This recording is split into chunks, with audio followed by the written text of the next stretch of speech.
ปันลูกเสกอันปนมาลูกสายผิดกุยก่อเลียวทอมเอาความปอและแม่สั่งสอนถึงดีปอในห่างไกล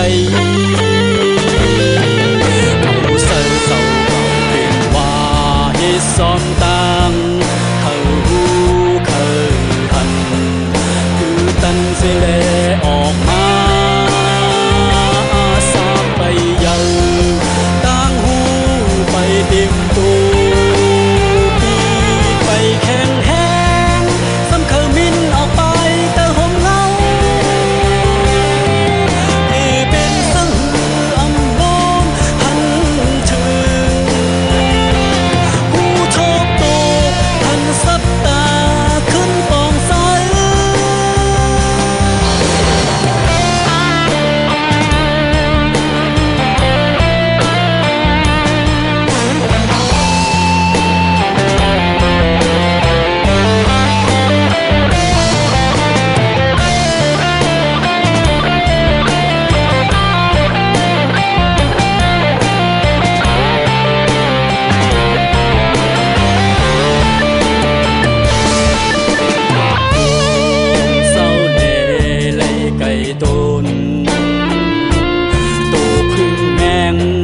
สมสีสมยาคุย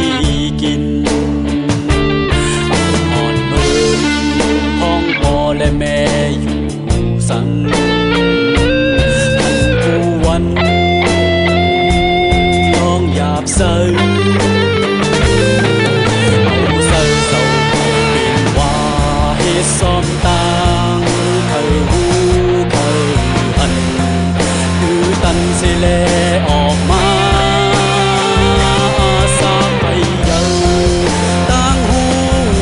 เต็มตูปีไปแข็งแห้งซ้ำเคยมินออกไปแต่หมเงา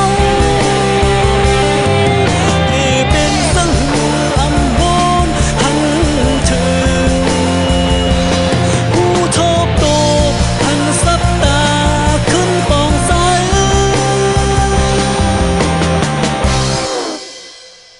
อาสากไปยังตั้งหูไปเต็มตัว